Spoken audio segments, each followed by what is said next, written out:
Avez-vous déjà trouvé un livre qui n'aurait jamais dû être ouvert? En 2016, Théo, un étudiant de Strasbourg, découvre un vieux tome dans la bibliothèque de la ville. En le feuilletant, des visions perturbantes de rituels sombres et de figures encapuchonnées envahissent son esprit. La curiosité le conduit sur un chemin dangereux où des secrets cachés et des sacrifices inimaginables l'attendent. Ce n'est que le début. En 2016, Théo, un étudiant universitaire à Strasbourg, se distinguait par sa curiosité insatiable et son amour pour l'histoire. En quête de sources pour sa thèse, il commença à fréquenter l'ancienne bibliothèque de la ville, célèbre pour ses collections rares et son atmosphère énigmatique. Le lieu, avec ses étagères hautes et ses couloirs labyrinthiques, était un sanctuaire de savoir et de mystère. Un jour, en explorant une section oubliée, ses yeux se posèrent sur un livre poussiéreux, caché entre des tomes volumineux. Lorsque Théo le toucha, il sentit une énergie sombre parcourir son corps, quelque chose qu'il n'avait jamais ressenti auparavant. Intrigué et un peu effrayé, Théo décida d'emporter le livre à une table isolée pour le feuilleter.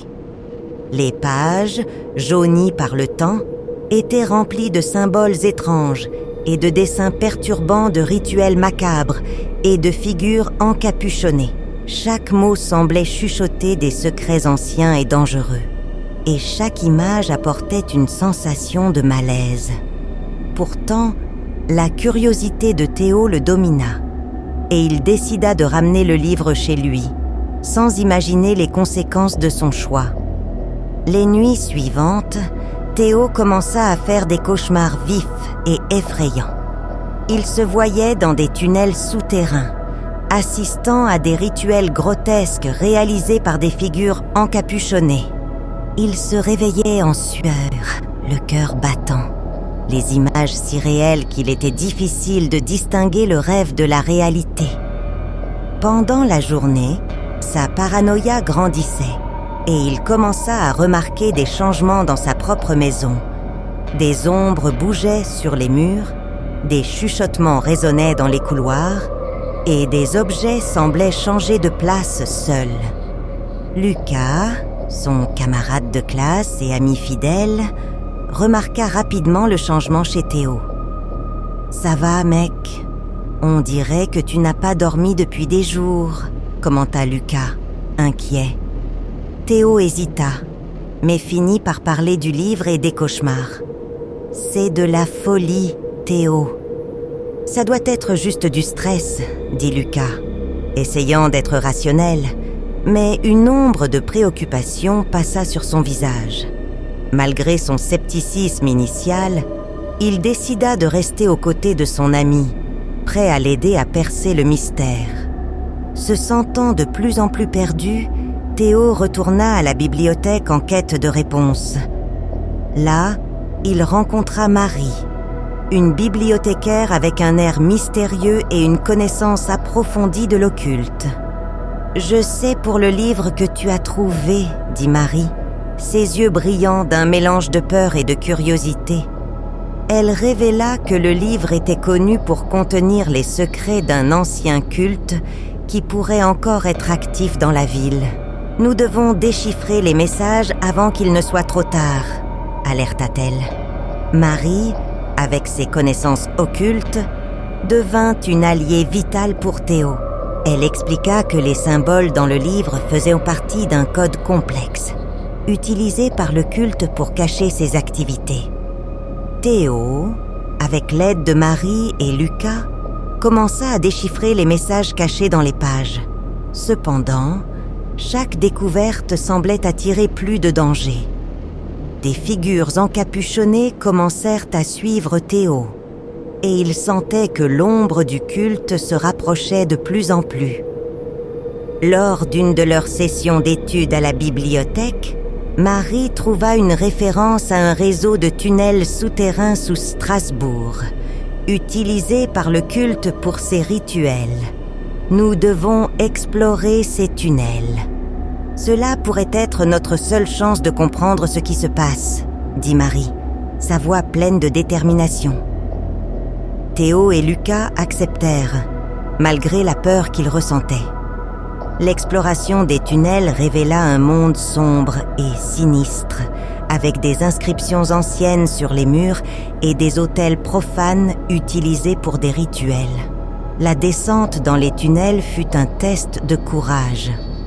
Les couloirs étroits et humides créaient une sensation claustrophobe, et les échos de leurs pas résonnaient comme des chuchotements d'âmes perdues. À un moment donné, Théo, Marie et Lucas se trouvèrent face à une figure encapuchonnée qui semblait se matérialiser des ombres. « Courez !» cria Théo, et ils fuirent à travers un labyrinthe de tunnels, échappant de justesse. Cette expérience augmenta la paranoïa du groupe, mais renforça aussi leur détermination à arrêter le culte. Alors qu'ils déchiffraient plus de codes, la tension entre Théo, Marie et Lucas augmentait. Marie révéla avoir un passé sombre lié au culte, ce qui ébranla la confiance de Théo et Lucas. « Pourquoi ne nous as-tu pas dit cela plus tôt ?» questionna Théo, se sentant trahi. « Je savais que cela pourrait arriver », répondit Marie, avec un ton de tristesse. « Mais j'ai besoin de vous pour en finir une bonne fois pour toutes. » La révélation jeta une ombre de méfiance sur le groupe, mais clarifia aussi la nécessité de s'unir contre un ennemi commun. Dans les profondeurs des tunnels, Théo trouva une inscription ancienne qui suggérait une prophétie. Un élu qui pourrait arrêter le culte, mais au prix d'un grand sacrifice. « Ce ne peut pas être une coïncidence », murmura Théo, sentant le poids de la responsabilité sur ses épaules. « Je suis l'élu, mais je ne sais pas si je suis prêt pour ce que cela signifie. » Marie tenta de le réconforter, expliquant que le sacrifice était inévitable, mais qu'ensemble, ils pourraient trouver une manière de minimiser le coût. À mesure que le jour du grand rituel approchait, le culte intensifiait sa poursuite. Théo, Marie et Lucas découvrirent que le rituel final aurait lieu dans une ancienne chambre souterraine. « Nous devons agir vite », dit Lucas avec une détermination renouvelée. « Nous allons envahir cette chambre et mettre fin à cela. » Cependant, leurs plans furent trahis par un des membres du culte infiltré dans leur vie.